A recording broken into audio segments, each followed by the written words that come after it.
Watu wengi wanafanya kazi kila siku. Wanaamka mapema, wanachoka sana, wanakimbizana na maisha kila siku. Lakini maisha yao hayabadiliki. Miaka inapita, msongo wa mawazo unaongezeka. Madeni yanaongezeka. Lakini matokeo ni yale yale. Na kitu cha kuumiza zaidi ni kwamba hawajui tatizo ni nini. Leo nataka nikwambie jambo moja muhimu sana. Ukilipuuza unaweza kuhangaika maisha yako yote bila kuelewa kwa nini. Na ukielewa mapema, maisha yako yanaweza kuanza kubadilika taratibu kuanzia leo.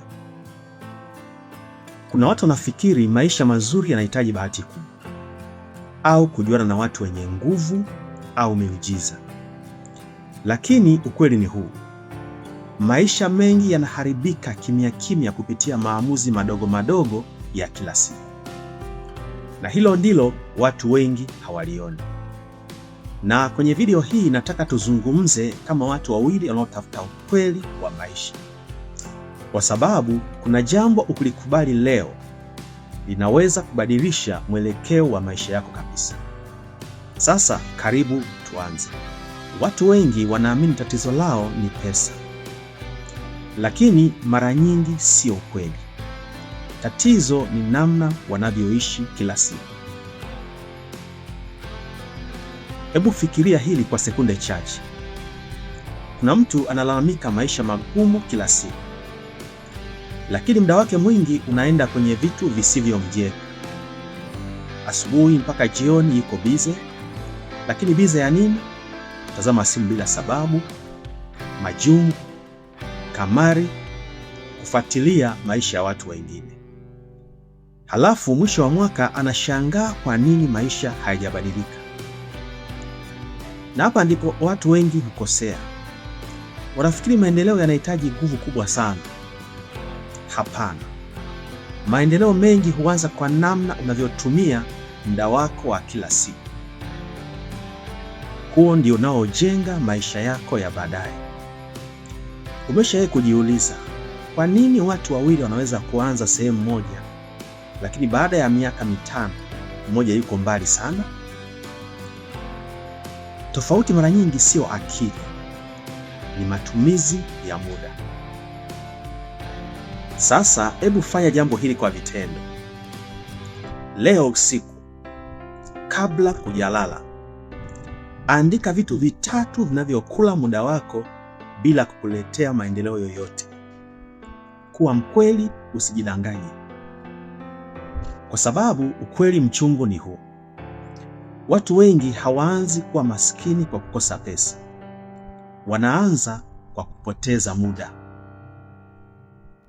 Lakini hata ukiacha kupoteza muda, bado kuna jambo lingine linaloharibu maisha ya watu wengi sana. Kutokuwa na mwelekeo. Nitalielezea kwenye kipengele kinachofuata. Kuna watu wako bize sana, lakini hawajui wanaenda wapi. Na hilo ndilo hatari kuliko hata umaskini. Leo anataka biashara, kesho anataka biashara nyingine, wiki ijayo ana mpango mpya tena. Kila kitu kinaanza. Hakuna kinachoendelea mpaka mwisho. Na mwisho wa mwaka amechoka. Ana mawazo mengi, lakini hakuna alichojenga. Hii ndio hali ya vijana wengi leo. Watu wengi wanatafuta njia ya haraka ya kufanikiwa, lakini hawataki kujenga mwelekeo wa maisha yao. Kuna kijana mmoja nilikutana naye zamani. Kila nikimwona alikuwa na wazo jipya. Leo anauza viatu, kesho manukato, baadaye anataka kuwa mhamasishaji wa maisha. Lakini kuna jambo moja alikuwa hafanyi. Hakuwahi kukaa sehemu moja kwa muda mrefu vya kutosha mpaka awe mbobezi. Na hapo ndipo nilielewa jambo muhimu sana. Watu wengi hawashindwi kwa sababu hawana uwezo. Wanashindwa kwa sababu hawawezi kuweka mkazo kwenye jambo moja kwa muda mrefu. Sasa hebu jiulize swali moja muhimu sana. Unajua kweli unataka maisha yako yaweje miaka 5 ijayo? Au unaishi tu siku ziende? Kwa sababu usipokuwa na mwelekeo, utatumia nguvu nyingi sana kwenye vitu visivyokuwa na matokeo, na mwisho wake ni kukata tamaa. Sasa naomba ufanye jambo hili kwa vitendo. Chukua karatasi leo. Andika ujuzi mmoja au lengo moja. Kisha jiambie, miezi 6 ijayo nitajifunza hili kwa umakini mkubwa. Sio wiki 2, sio siku 3 za hamasa, miezi 6. Na ukifanya hivyo utaanza kuona tofauti kubwa sana. Lakini sasa kuna jambo jingine watu wengi hawalielewi. Watu wanaowazunguka. Ninaenda kulielezea kwenye kipengele kinachofuata. Mazingira yana nguvu kubwa sana kuliko watu wengi wanavyofikiri. Ukikaa sehemu yenye visingizio kila siku, utaishi kwa visingizio. Ukikaa sehemu yenye uvivu, utaambukizwa uvivu. Hebu fikiria kundi la marafiki unaokutana nao kila jioni. Mazungumzo ni yale yale kila siku. Majungu, kulalamika, kucheka watu wengine, kusema maisha magumu. Lakini hakuna anayezungumzia maisha ya baadaye. Hakuna anayezungumzia kujifunza ujuzi mpya, na hakuna anayezungumzia maendeleo. Miaka ikipita, wote wanabaki sehemu moja.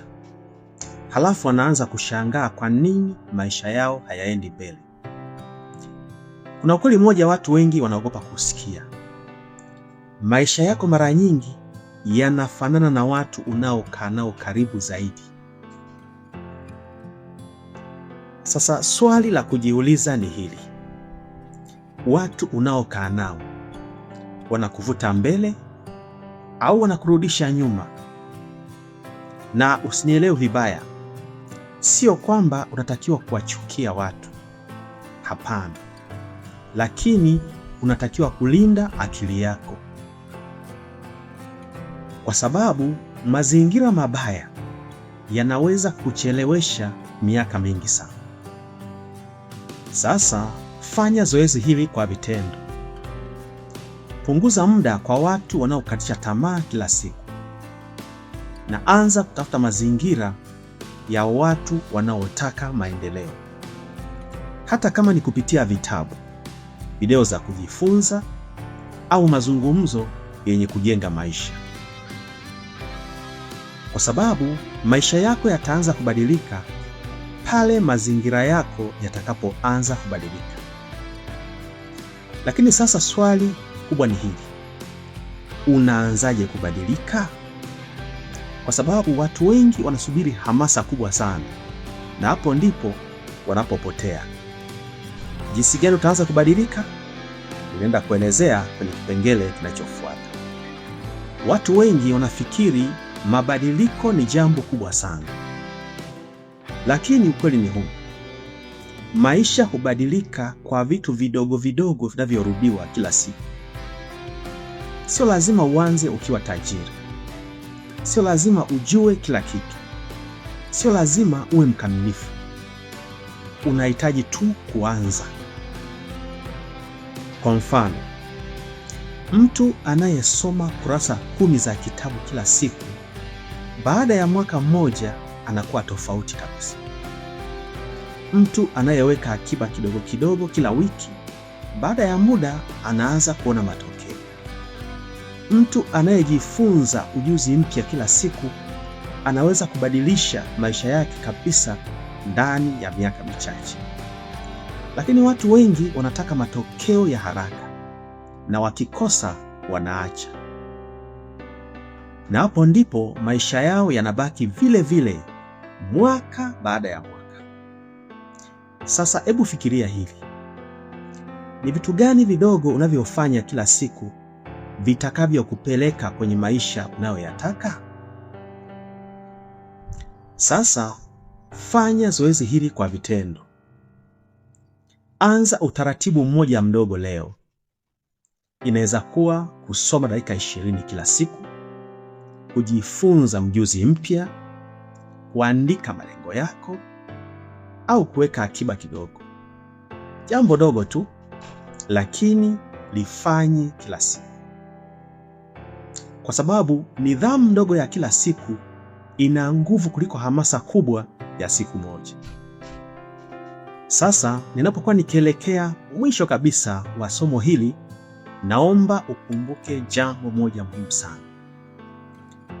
Maisha mengi hayaharibiki ghafla, yanaharibika taratibu, kupitia tabia ndogo, maamuzi madogo na kupuuza vitu muhimu kila siku. Ukipuuza muda wako utahangaika. Ukipuuza mwelekeo wako utachoka bila matokeo. Ukipuuza mazingira yako utakwama bila kuelewa kwa nini. Na ukipuuza nidhamu ya kila siku, miaka itapita haraka sana. Lakini habari njema ni hii. Unaweza kuanza kubadilika leo. Sio kesho, leo. Na mabadiliko makubwa hayaanzi kwa pesa nyingi. Yanaanza kwa kuamua kuyachukua maisha yako kwa uzito. Sasa napokuwa nikifikia mwisho kabisa wa video hii, naomba nikuulize swali. Ni tabia gani unaenda kuibadilisha kuanzia leo? Andika hapa chini na mimi nitakufuatilia ili tuendelee kujifunza zaidi. Na kama unapenda mafunzo ya maendeleo binafsi yanayozungumzia ukweli wa maisha, jiunge na channel hii. Usahau kusubscribe, kulike, kushare na kucomment ili watu wengine pia waweze kunufaika na maarifa haya. Asante sana na karibu tena katika video zinazofuata.